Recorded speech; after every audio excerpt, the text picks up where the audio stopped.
Yes, well, they all had a lot of fun, didn't they, on that boat? It was quite a good little game. But I'm going to put on this hat here on this occasion. This is my boat hat for my sort of narrowboat. The wind going to keep your head warm. Don't have much hair, so there we are. How's that? Do I look better with that on? Or do I look better with that on? No, we'll leave that one off. Okay, now the one thing that that narrowboat has is a diesel engine which has to run, and it's got to run all the equipment and charge the batteries and all that sort of thing.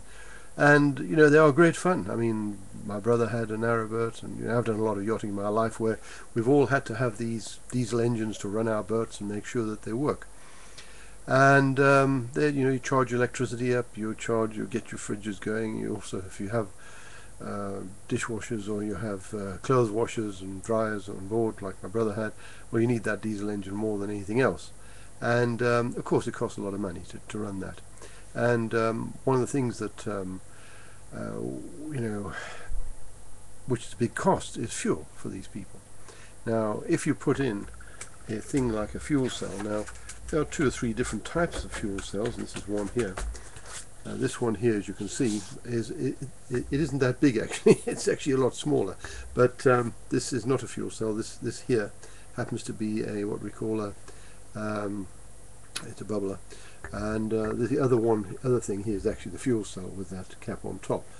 And this can produce Brown's gas, which works ideally with diesel engines and can increase their mileage per gallon by 40%. In other words, these things are phenomenal. Plus, they cool the engine down because the Brown's gas, which is H2O, forms a water vapor straight afterwards, and the net result is that the engine cools down.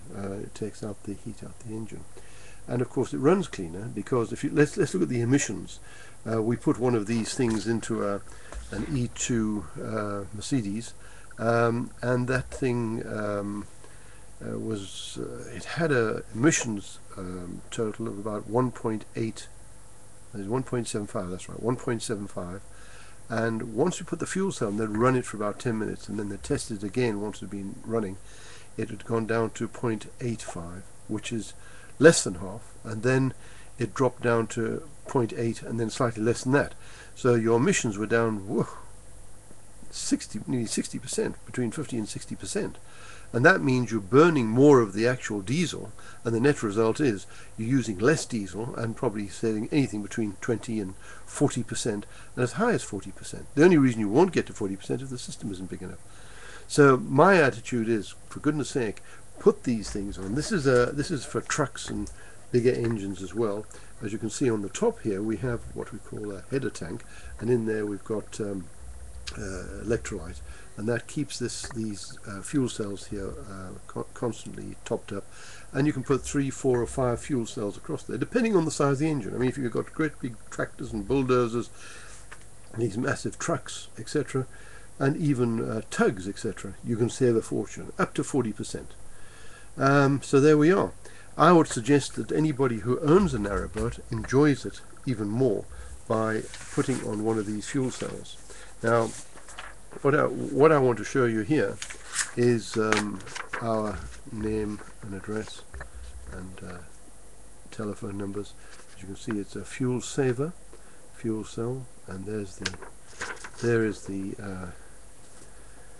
website, the email address, the international telephone number if you're looking at this from overseas and you want one of these things for your car, truck, boat, or what have you, a bus. Then you put that in, or if you're local in Britain, that's the British number. Thank you very much, and you know, I'll just let you see that for another minute just to make sure that you can get the number there, because fuel cells are really the way forward right now. I think by this time next year, the way things are going, fuel will be far higher than it is today. Thank you very much for your time and patience.